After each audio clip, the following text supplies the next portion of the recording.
Welcome to Geopolitics Demystified. I'm your host, S.L. Canton. We bring in perspectives you do not see or hear in the mainstream media. Today, we have a fascinating guest, Nury Vittachi. He is originally from Sri Lanka, but he's been living in Hong Kong for a long time.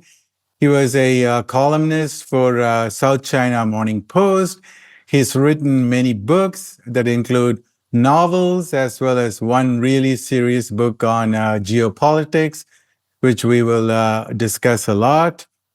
And he's also very active on social media, and he makes really, really good videos that are funny, but also informative, and they debunk a lot of the mainstream propaganda. So welcome, Nury. Hi, SL. Very nice to be talking to you. Yeah.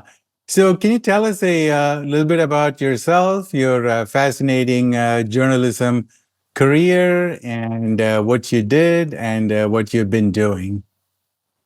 Well, I have a very standard career as a writer, I guess.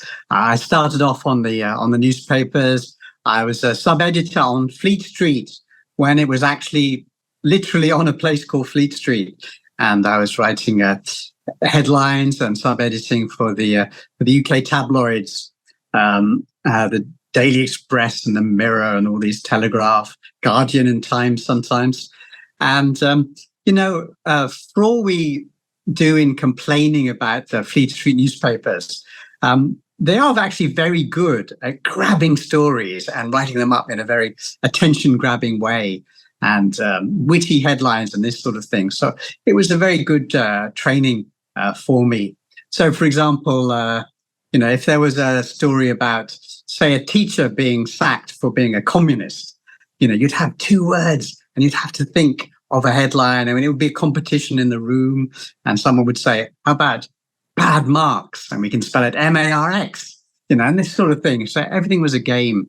So that taught me the basics of journalism. And then I moved into books because all journalists grow up and realize they have to do something serious. So, I've written, as you mentioned, I've written crime series, children's book series. I've written all sorts of series, non-fiction books, probably 40 or 50 books now, doing a true crime series at the moment. True crime is big at the moment. So I have that serious publishing career. And then I guess about maybe 2010 onwards, I realized that no one was reading the newspapers anymore. So that part of my life gradually moved over to social media. I was writing op-eds for the New York Times. I was a humor columnist in every Asian edition of Reader's Digest every month because they're short of humorists in Asia. You could fill that gap.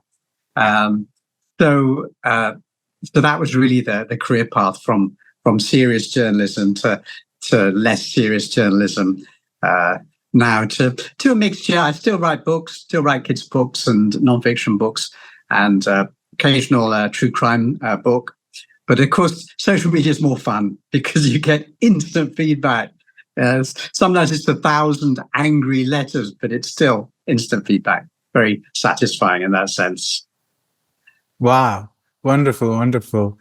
So we want to talk a lot about the book on the Hong Kong riots later on.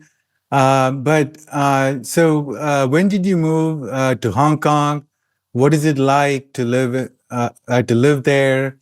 And so have you been to mainland China? So can you share some of the experiences you've had there? Yeah. I mean, Hong Kong is an amazing place. I actually first came out here in the 80s on honeymoon. I married an English woman and we came out here on honeymoon and just fell in love with the place. So in fact, we never ended the honeymoon. Our wedding presents are still in an attic in the UK, untouched. So those wedding presents are now 30 something, maybe 37 years old. But wow, still waiting for our return. So this is technically the 35th year of our honeymoon or something like that. So, yeah, so we fell in love with Hong Kong and have stayed here ever since. Hong Kong's actually a great place to be a journalist because you're a short hop from all the interesting places. You've got Vietnam, you've got Beijing, you've got Japan, down a bit to Indonesia, Australia, Thailand. So it's a great central spot for being a journalist. And of course, my wife is a teacher. So there's a lot of international schools in Hong Kong, and they're spreading throughout the mainland China as well. So it's a good place to be a teacher, a good place to be a journalist. That's why we stayed. And Hong Kong itself is well worth visiting. Forget all these travel advisories that say it's dangerous. It's a collection of 235 islands. Wow. And the islands are beautiful, and they've got mountains and rivers and lakes and things. It's mostly green. There's more green land in Hong Kong than there is urban land. So well worth a visit.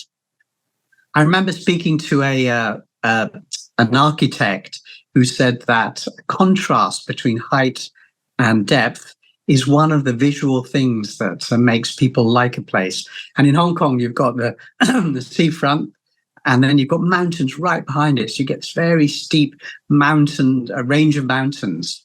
And the word Kowloon, that's the big chunk of Hong Kong on the mainland, means 9 dragons, referring to the 9 mountains of Kowloon.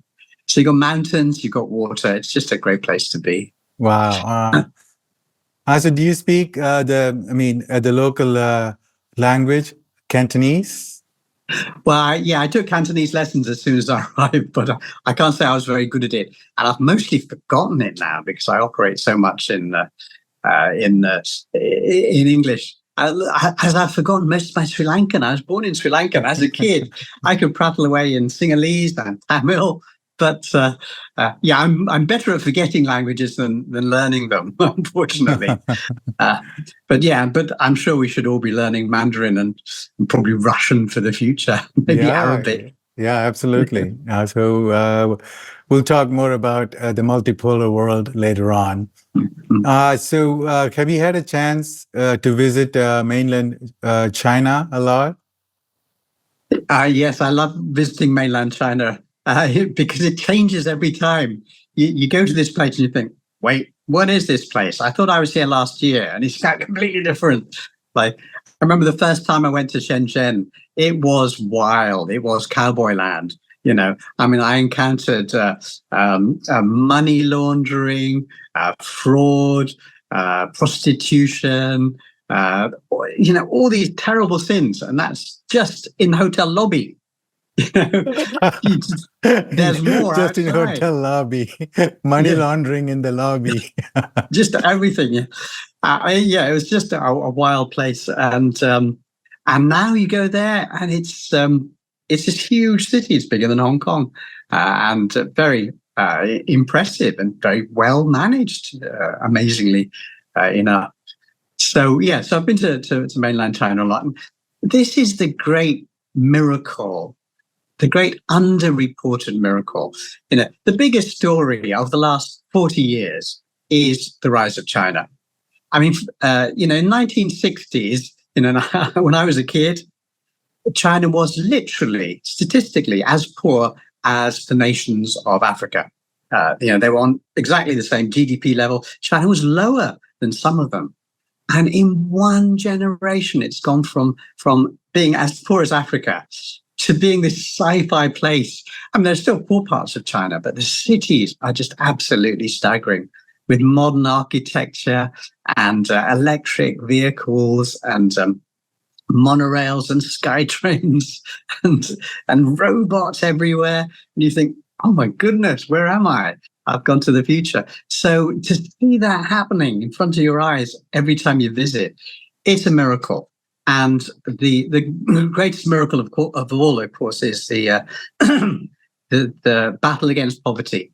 800 million people lifted out of poverty.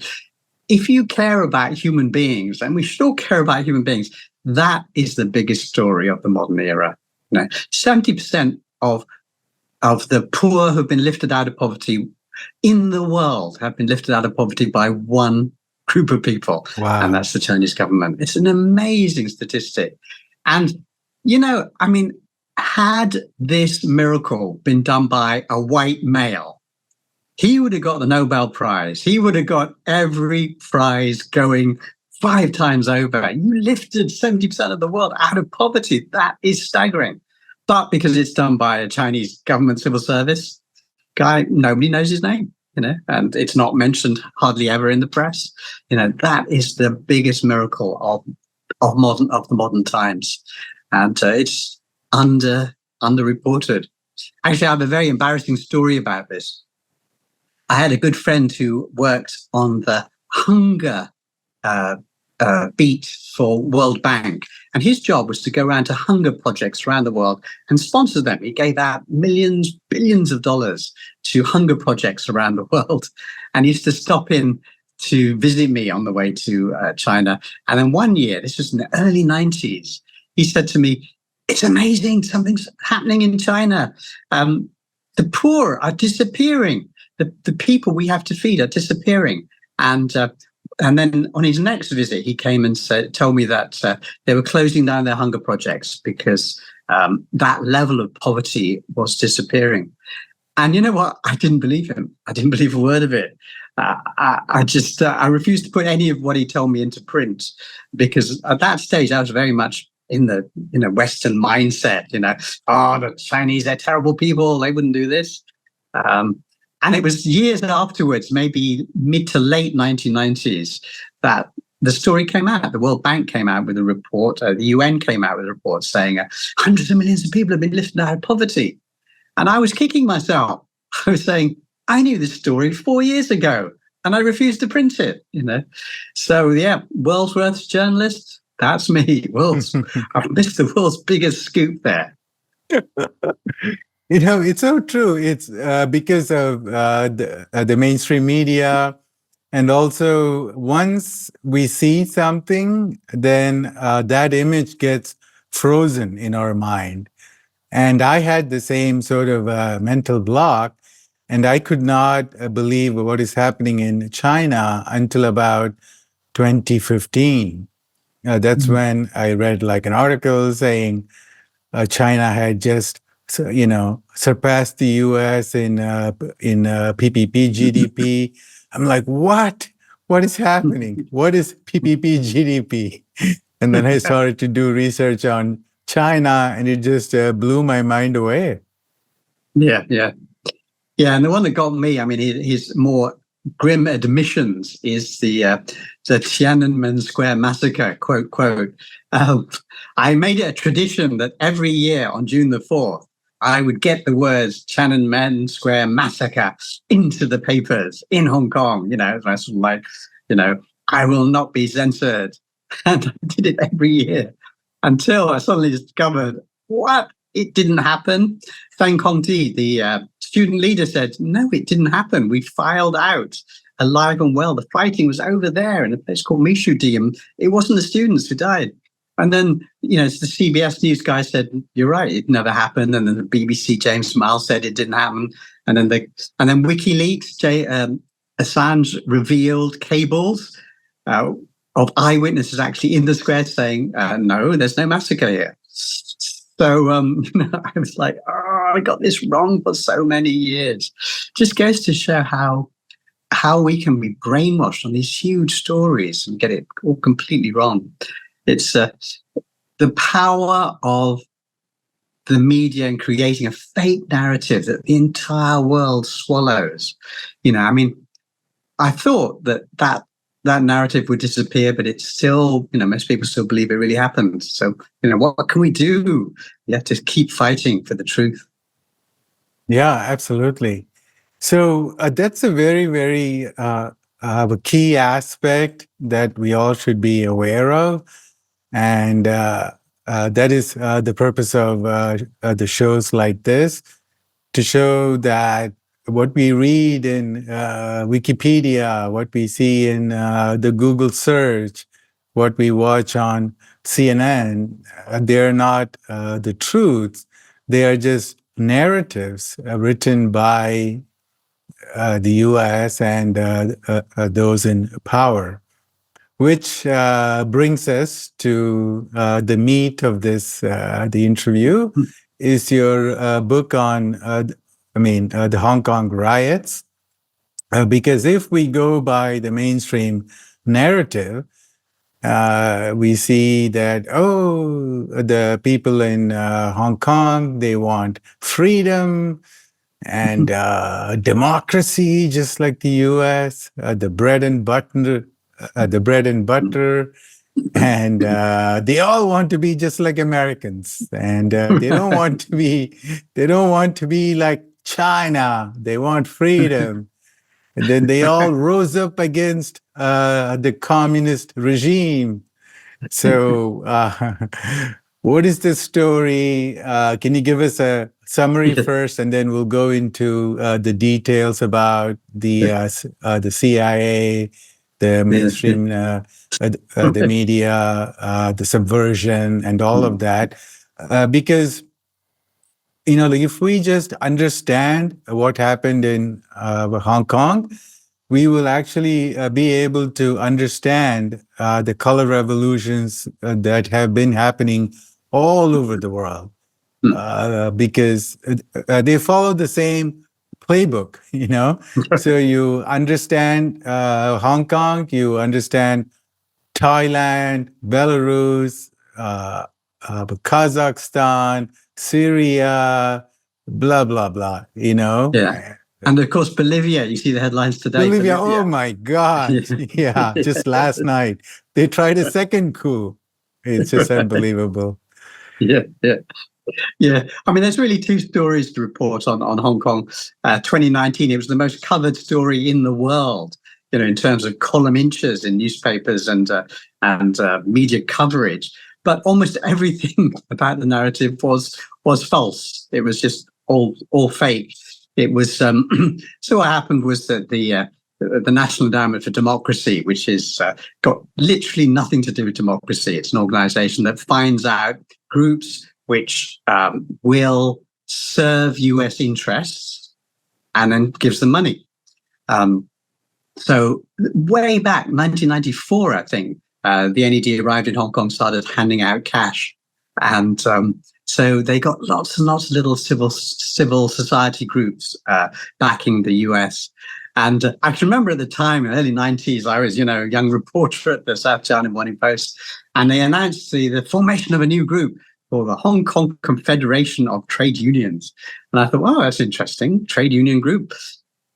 Why does Hong Kong not have one of those? And someone said, well, actually, they already have a federation of trade unions. So this is a second federation of trade unions.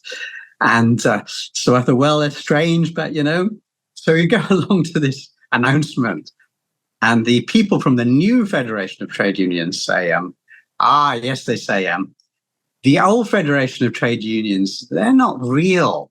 They're a political body. Whenever you write about them, you have to write brackets pro-Beijing, because they're political. They're not really trade unions. We're the real trade union body. Okay, so that was a story we were fed. And it was so obvious after a while that it was the other way around, because the old trade union body did things like collective bargaining, right? Lectures on collective bargaining, which is exactly what trade union bodies are supposed to do. The new trade union body said, we act as a rallying point for Western liberal democracy. Wait, that's not what trade unions do, but that was what they do. Anyway, so I thought, who finances this? And it was financed by a group called the Asian, I forget the name, something the Asian Trade Unions Association or something like that. So we tracked that. Well, where did they get the money? And they got the money from another group, never heard of. Where did they get the money? In fact, it came from the NED in Washington, D.C. So the NED is basically a money laundering group. They pass money through various organizations and then use it to cultivate hate against enemies of the US, or anybody who is seen as not following US interests. So that was way back in the 90s. So by the way, sorry, so that organization was, the National Endowment of Democracy is basically a front organization for the CIA. And it was Yes. founded in the 1980s under Ronald Reagan. And the founder of the NED, he said in like an interview, we basically do what the CIA used to do in the past. So what happened was the CIA just used to go around doing the coups and the assassinations in the 1950s, 60s, and 70s. And then it became a liability in the 1970s. So the Congress, the US Congress, used to have some backbone in those days. So they brought in the CIA in 1975, and they had the church committee Hearings. and they said, what are you doing? And then the CIA got together and then they said, man, so we need a brand new strategy.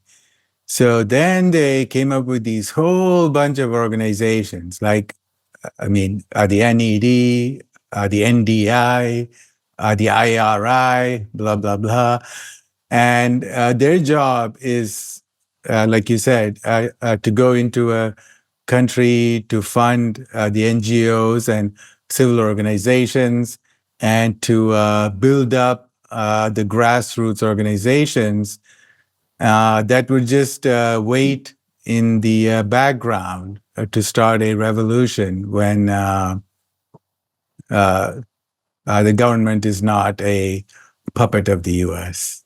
Right. But it's interesting if you look back at the church hearings. This is the middle to late 70s. One of the conclusions there was that it's wrong to lie to American citizens, but it's okay to lie to foreigners, and that was one of the official conclusions. Trouble is today, where we've got social media, where cyberspace is shared by all of us, when a lie goes out, like 10,000 students have been machine gunned by the Chinese army in Tiananmen Square. When a lie goes about, everybody sees it. So the US public is fooled by the lie, just as everybody around the world is. So that stricture, don't lie to the American public, has been lost. But yeah, you're absolutely right in the history of that. But the amazing thing really is that the NED is just a fraction of the operation. There are 18 intelligence agencies in the United States, and that's just 18 big ones. There are small sub ones too. But if we just go with the 18 big ones, they each have their own area. And the youngest is the Space Intelligence Group, which was set up about 4 years ago, just in case they want to do CIA tricks with the aliens. But several of those were in Hong Kong. They're all over the place.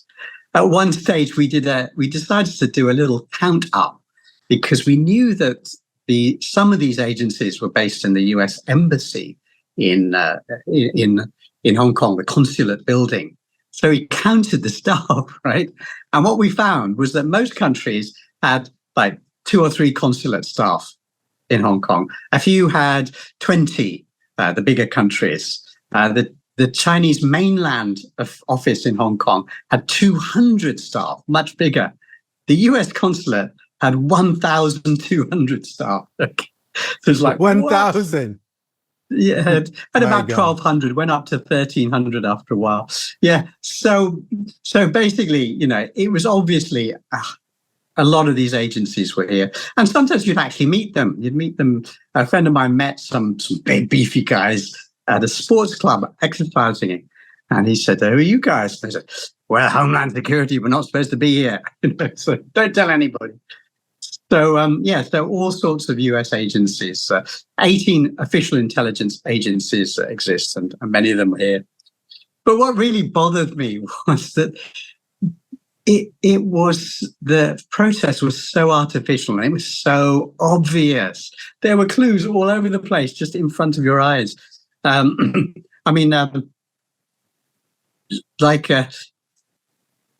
example, all the posters were in American English, right?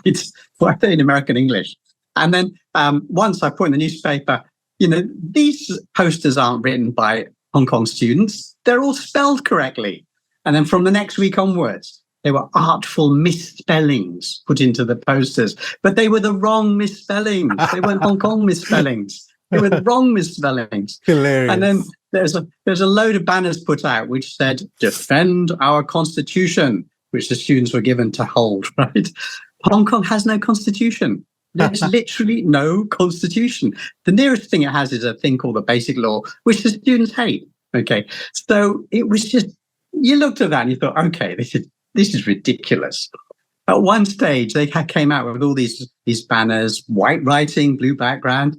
I thought, interesting. I took photos of those. I compared them later with the banners used in Capitol Hill, Washington, at the January 6th protests.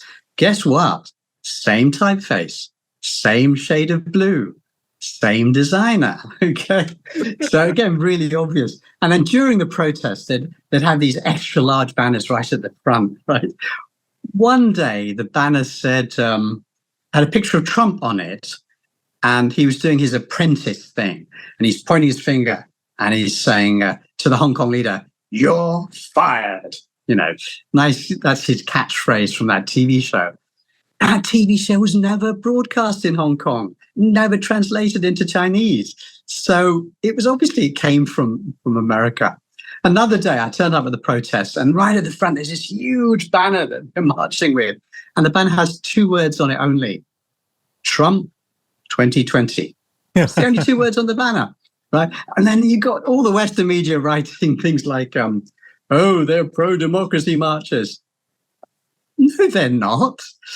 If you think Trump 2020 is a pro-democracy message, you need to go back to school and learn the basics of democracy at grade school level. It was just so obvious in your face. And it became obvious to such an extent that the foreign correspondents either were completely incompetent or were malicious, because you could not see all the money changing hands. There were millions of dollars changing hands, and the banners and the protests and the posters were just so obviously not made by Hong Kong people in Hong Kong. It was horrendous. I think there was also this guy who was like an American, but he pretended to be a Chinese, and he wrote a lot of articles and social media posts, right? That's right. He was like the loudest voice on the Hong Kong Free Press, which positioned itself as the voice of Hong Kong, even though it was run by an English guy with a lot of Western connections. And their loudest columnist was this guy called Kong Tung Gan, his name was. It sounds very Chinese, doesn't it? Kong Tung Gan. And he said he'd been born in Hong Kong. He'd been raised. He went to a Hong Kong government school. He could speak for Hong Kong because he was the real deal. And he gave interviews to he was quoted in the New York Times and Time Magazine and The Guardian and France 24 and German DW. He was quoted by everybody as the voice of Hong Kong. And some Hong Kong people called me and said, meet me, secret information to give you. And we met at a coffee shop at 7 a.m. where no one could see us. And they said, he's a Guaylo, meaning he's a Westerner. He's not a Hong Kong-born guy at all. He's a blonde Guaylo from Louisiana, pretending to be Chinese. So anyway, so then I put that in the newspaper, in one of the local Hong Kong newspapers. Immediately, I was taken off Facebook. Immediately, the Hong Kong Free Press said they would sue me. I had to delete every copy of that article. I would be banned from all the journalistic organizations. They came down really hard. No, they didn't want that out. But eventually, then it was picked up by Grey Zone. The Grey Zone, Max Blumenthal, and they have a much bigger footprint than I do. So of course, the news went big then. So Brian Kern is still out there now. He and his wife, you'll pop into the offices of Human Rights watch in New York, and you'll find Mrs. Kern there working under a false name as usual, doing the same anti-China stuff. Wow. Wow. So that's like a perfect example of psyops. That is the CIA's major tool, and they do that a lot. They did that in Syria as well. Some guy from the US, he pretended to be this, the lesbian woman in Syria. Okay, so he's a white guy in the US. He pretends to be a lesbian woman in Syria. And he wrote articles about how so, bad Assad is to the gay and lesbian people. It's just like total nonsense. Oh, it really is. It's shocking, and it was worrying too that we did approach our group. We did approach Reuters journalists. We approached FT journalists. They were not interested. They would not print any of this stuff. And they were really not acting as journalists. They were pushing their message, which is, democracy good, China bad. And if it didn't fit into that 4-word agenda, they wouldn't print it. Which was really shocking and depressing.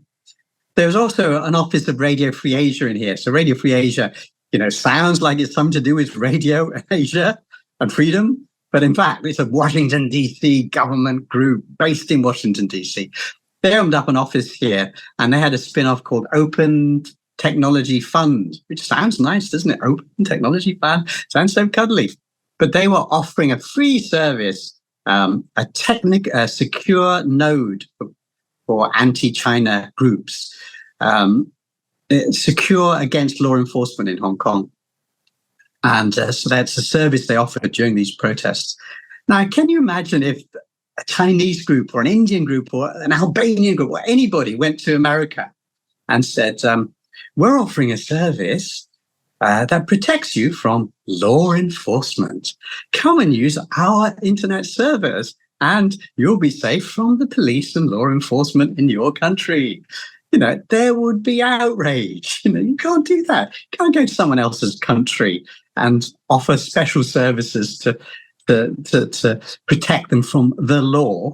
So they'd be outraged if that happened, if China did that to the West. But the West does that to China, and no journalist is willing to even mention that. So all very shocking. So then they were also, so they kept saying that the Hong Kong protesters were so peaceful, while the opposite was true. So can you tell us a little bit about the violence by the protesters? Yeah, well, some of the Hong Kong protesters were very peaceful. I was teaching a university class, and my class turned out to join the protests. And my office is in a place called Hong Kong Polytechnic University, which turned out to be, under siege. They marooned themselves there at the climax of the protest. And many of the students were very, very good people, very nice people, very sweet people. And I asked them, the more extreme ones, why are you doing this? And they said, because, the police have killed 1,000 people and thrown their bodies in the harbour. It's terrible what they've done. And now they're passing a law to snatch Hong Kong people and take them across the border where they'll never be seen again. Basically, they've been told lies. They've been told lie after lie after lie after lie. And they've been told it by their contacts paid by the Western agencies. And they've been told it by Apple Daily. Apple Daily printed these stories every day, printed these stories about terrible things that happen. All false. So they've been brainwashed. They've literally been brainwashed. So I felt sorry for them. Now, there's one subgroup of protesters, which we call the localists, and they were basically bigoted. They were undisguised racists. They used names like Hong Konger First, which, if you think of groups like America First or Britain First, these are very bigoted groups, and they're quite violent and hostile to foreigners. And so Hong Konger First was a group that's very bigoted against mainland Chinese. so these people started to take the lead in the protests, and they're violent, bigoted people. They would burn down buildings. They attacked 98 out of our 100 or so railway stations. They tore up kilometers worth of railings to turn them into weapons. They broke into the Hong Kong Parliament building and smashed it up. I mean, the violent people were just very scary. They liked arson. They beat up people on the street, who tried to stop them. So there was a very dark side to the protests. And to their credit, most Hong Kong people retreated from that. So the protests were very big in June, but then once the violence started to become very regular, they retreated. So the protests were actually quite small after that. It was just limited to a few thousand people instead of hundreds of thousands in the early days. So I wonder if I've got I stepped on a spike at one stage. I don't have it with me, but at one stage they put thousands of spike traps outside the university, and I stepped on one, went through my shoe, through my sock, and into my foot. So I kept this spike trap as a symbol of the violence of those protests. My foot recovered with a slight limp, but it was pretty heavy going. Still, it was the money that most worried me, because the protests were awash with money. There was one guy, he was like a bomb maker. He's planning a terrorist-grade attack with a machine gun. He had so much money. He was funded so heavily that at one stage he decided to take a day off. So he decided to go gambling. He gambled $40,000. Okay. This is a 20-year-old construction worker.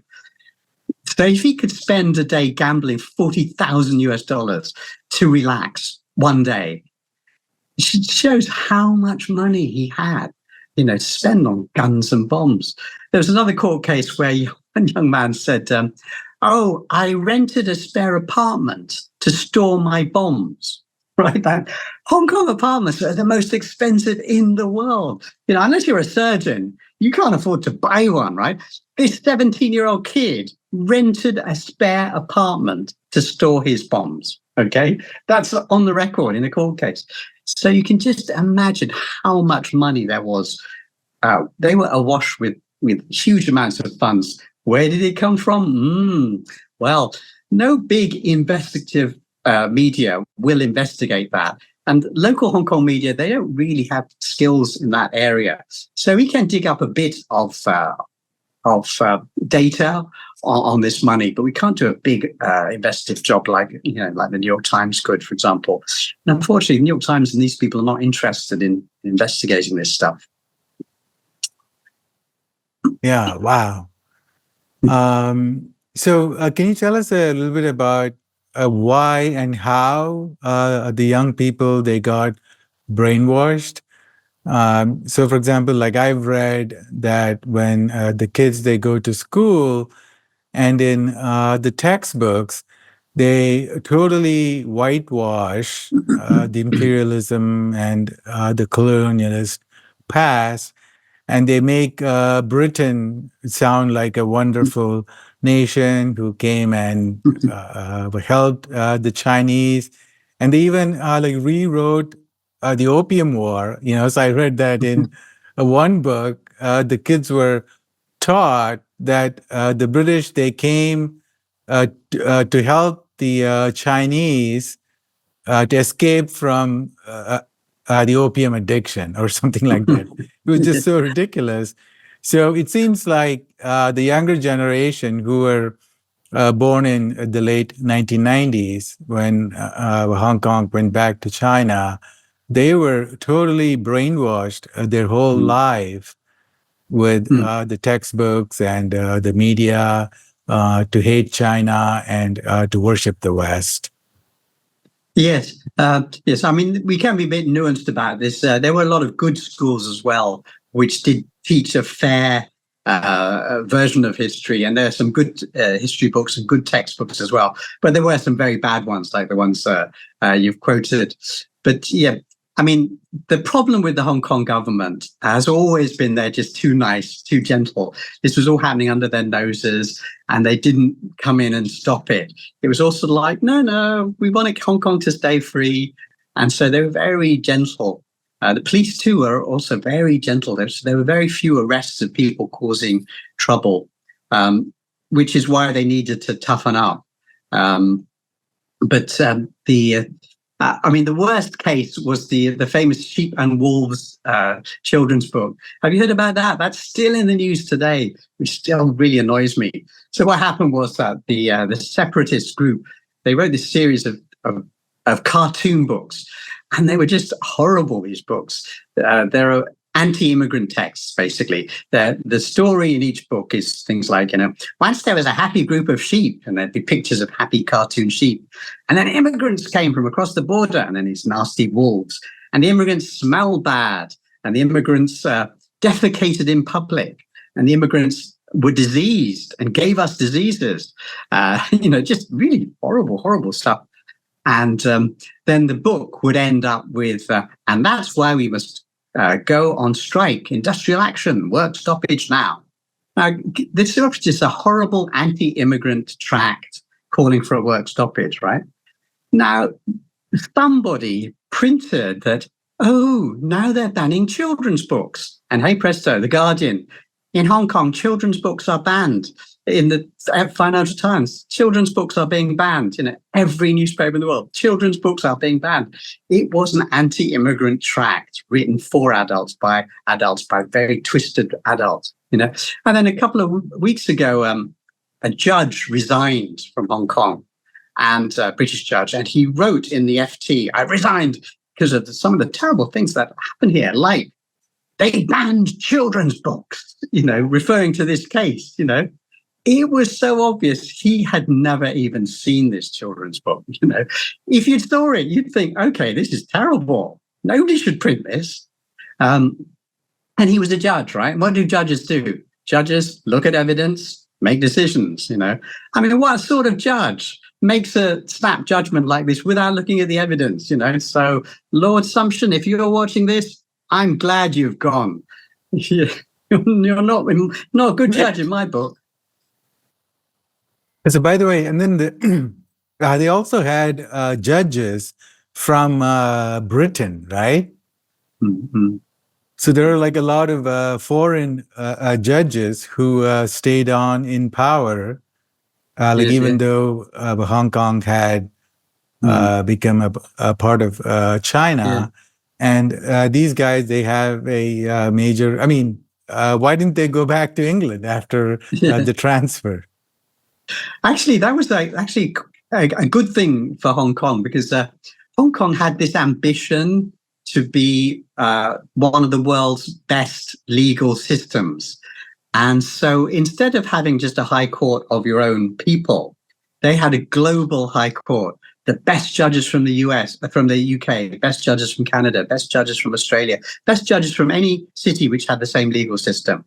And so I remember interviewing the head of one of the legal associations in Hong Kong a few years ago.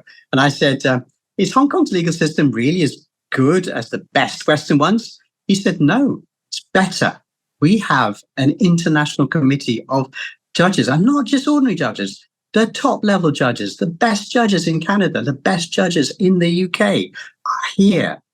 So, and this was a Chinese British guy.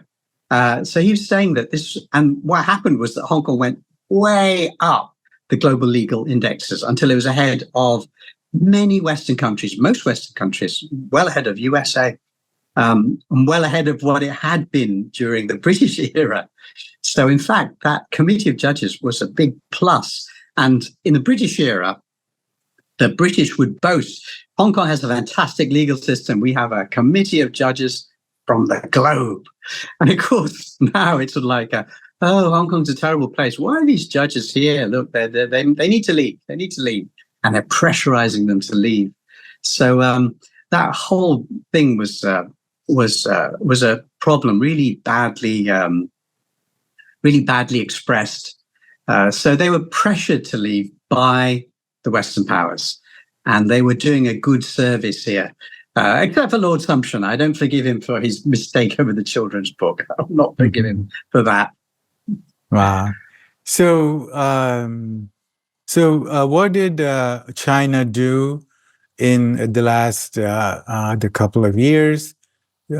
And why is the Western media so sad about what is happening to Hong Kong under China? Yeah.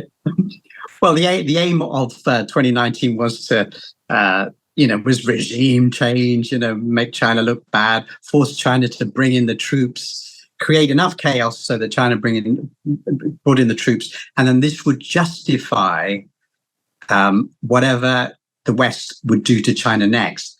So by creating, they had this scheme called the Circle of Pain, create problems in Hong Kong, create problems north of Hong Kong in Taiwan, create problems in Mongolia, create problems in Xinjiang, create problems in Tibet. So it's a circle around China. And that circle of problems would then make China look bad and would justify the US going to war against China. The US's problem with China is that they're too nice, they're too peaceful. They don't invade other countries. So they had to paint China as a terrible people, they're causing trouble in Taiwan. So now they've added the Philippines to that list. Oh, look, they're causing trouble in the Philippines. Oh, look, they're causing trouble here and here and here. So this is the fake narrative that the US is making about China to justify any forthcoming war. The thing is, we're getting that narrative out there. We're showing people it's fake. And so it makes it harder for the US to create a war and then blame the victim, which is what they like to do. The system the US uses, I've heard very catchily explained as the kick the dog system. Have you heard of this? The kick the dog system? Okay, so the technique is this. Number 1, you kick the dog. Number 2, the dog bites. Number 3, now you can shoot the dog. Wow. So the Russia-Ukraine border, you go up to the edge of Russia, you kick the dog, you kick Russia. Russia, the dog bites. Now you can shoot the dog. Same thing in Taiwan. They use Taiwan to hurt China.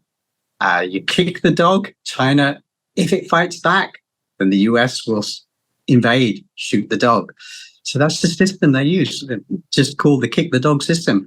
And that comes from America. There's an American who told me about how they use that phrase to... Wow. Yeah. So there's a guy named, David Icke. And so he frames it as the problem, reaction, solution. So they make the problem, and then people react. And then they say, okay, so now we are going to give you a solution, which they've already planned for. Right. So very interesting. All right. And so we have about 15 minutes. So can you tell us about the economic system in China? Because there's a lot of confusion, on one hand, people, still think that it's all run by the Communist Party. There's no freedom, there's no innovation, and it's all, so dark and dystopian. So what is the economic system like? And in terms of the entrepreneurialism, the technology, startups, business, and all of that? Yeah. It's a slightly difficult question in that you can't really generalize because China is so big. It's best to think of China as a world, as a planet, because you can find areas where the economy is really bad and really worrying. And I have a lot of friends in business in China, and they'll say that their hotels in this area are just terrible. There's no custom. And somebody else will have a factory here which says, the factory is doing no business. And then someone else in another area will say, well, my factory is booming. So, China is, it's bigger than all the countries of Europe. put together. So I think it's, I see people in the op-eds and in the FT, they generalize. Some of them say, "Oh, China's economy is collapsing," and some of them say, "Oh, no, China's economy is booming." And my take is that both are true. There are areas where business is really bad still. There are areas where it's recovering. Both are definitely true, and it's the same with the governance system. There's definitely still corruption in China. And there's definitely very successful anti-corruption agencies doing a good job. You'll still find places where it's really hard to deal with the officials because they're just bad officials and they just want to make money out of you. And you'll find very good governance where they'll come in and they'll sort out the bad officials. So it's very varied. I think that's one of the problems about talking about China is that you can find an example to fit every stereotype. You can find, if you want to look for examples of corruption and bad management and bad economy, there are plenty around. If you want to find examples of innovation and good management, there are plenty around. So it's what you select that comes out of it, which is why I think it's important to have a lot of different sources, talk to a lot of people on the ground, and then you get all the different stories and you can assemble them in your head. The innovation one is interesting though, because they're just good at science. They're just clever at science. So they are definitely becoming very creative in that area. The chips thing still worries me a bit. The US banned the sale of high-end chip-making equipment to China, and they also forced the rest of the world in this terrible coercive way they have. They forced the rest of the world to also stop selling these high-end chip-making machines to China. And what really annoys me is that the newspapers say, well, they did it for military reasons because the Chinese use these chips for military reasons, but they don't. They don't. MIT, the US academic institution, did a survey and said that 99.9% of these chips are non-military. They're used in medical equipment, hospitals, academia, general computing users. They're civilian users, 99.9%. So by banning these chips, they're just slowing down development. They're slowing down development in a country that has 500 million poor people still that needs to develop. So it's a very, very nasty, unpleasant thing to do there. But as I say, the Chinese are quite clever, and they're working on making their own super chips. They're being forced to do that. And I hope they succeed because, when someone's being a bully in this way, then you've got to root for the underdog. And the Chinese are very much the underdog in this situation. So, I'm hoping to see those chips coming up. I still believe that the universe is ultimately fair, right? So karma will help China to get over the chips problem. That's my prayer, anyway. Yeah, absolutely. The world needs, so they always talk about free market and competition, but then they really like the monopoly they have. They want Google to be the search engine for the whole world. They want Microsoft and Intel, Apple, all to have like really nice monopolies everywhere. Yeah, that's right. That's right. Yeah, and I'm really shocked at the Europeans. And the Europeans are been completely left behind. All these big companies, all American. The other big companies, Taobao and AliExpress, they're all Chinese. Where are the European giants? There are no European giants anymore. So, certainly in the technology field, the Europeans have been badly left behind. They make nice handbags, though. I'll give them that.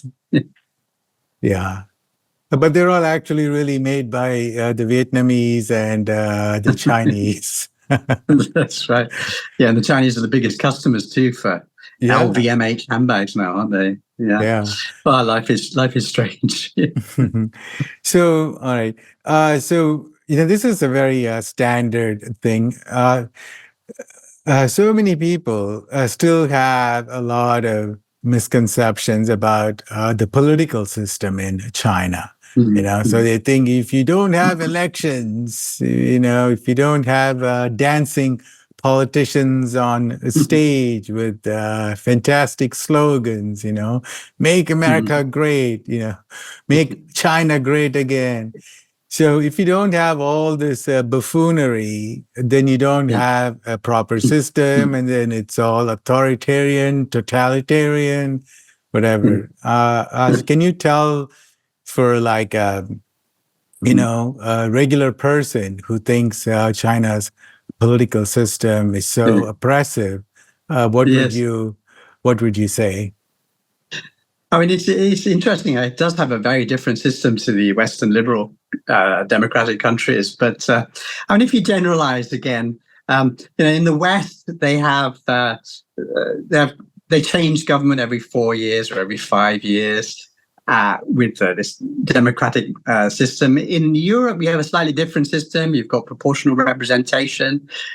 In most Asian countries, you tend to have like one leader, and he's a strong man, You've got Modi or Xi or Sukarno or Lee Kuan Yew. You've got one party and one leader. Even in Japan, for many years, just one party. And they're all different systems, and they're all valid. So it's fine. You look at the outcome. Instead of looking at, well, if it's not Western liberal democracy, it's wrong, which is the position of the Western media. Instead, you just look at the different systems, say, well, look, people are different systems. And what are the outcomes? And the outcomes are, in China, amazingly good. They've gone from being as poor as Africa, 1960s, to being almost on their way to being a first world nation now. So the outcome is fantastic. Now, if you zoom in close to the Chinese government system, it is very merit-based. You have to be at a top university, and then you're picked from that, and you have to be in a top government-linked training school. And that means you study Marxism. You study the thoughts of previous Chinese leaders. It is very much, it's communist in that sense. But communists believe, as Mao said, capitalism is part of communism, Mao said.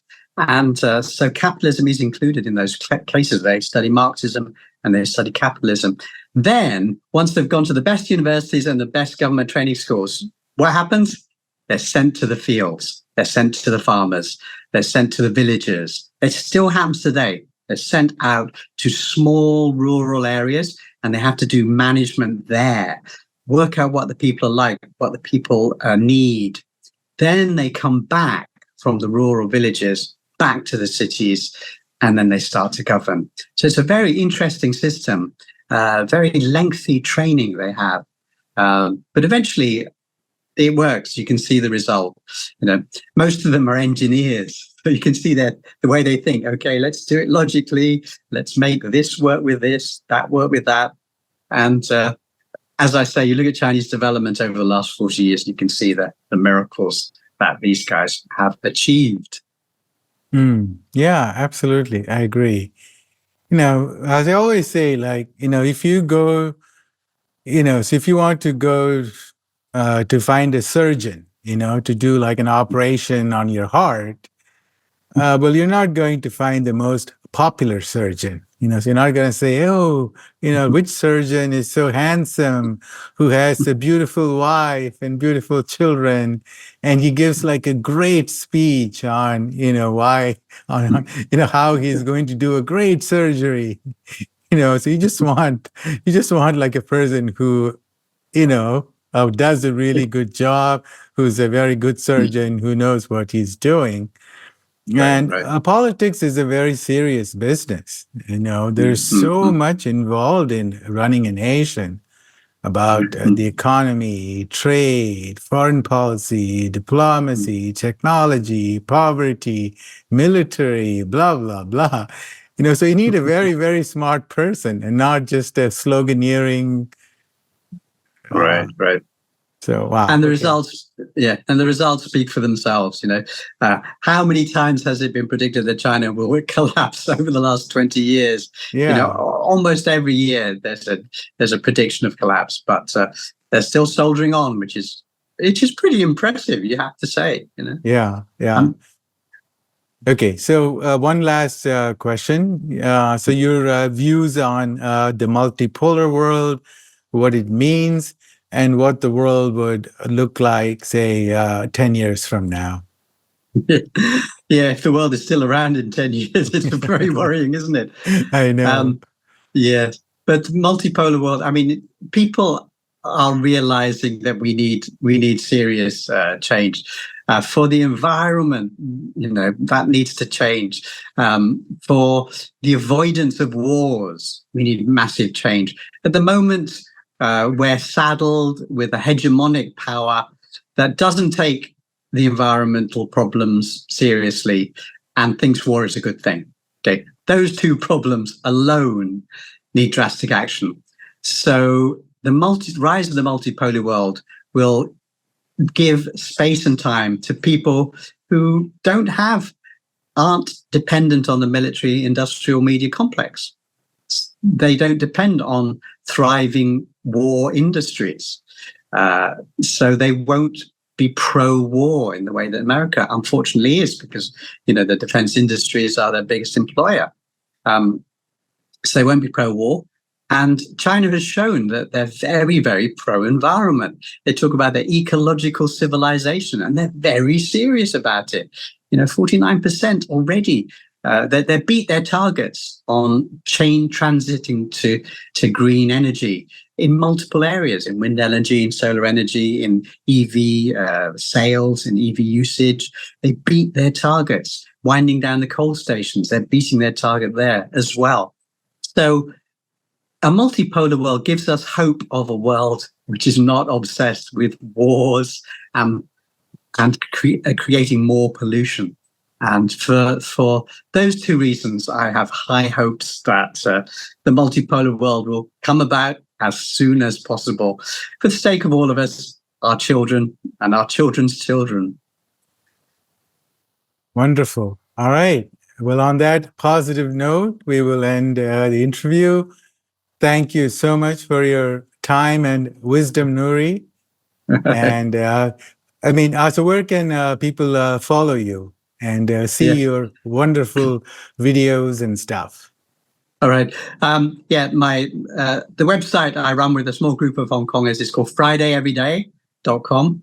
But I'm also found on X.com, on Facebook and Instagram and so on. So, and I look forward to seeing you there, SL, on social media. Thank you, Nury. Thanks for your time. Thanks, okay. Yeah, bye-bye.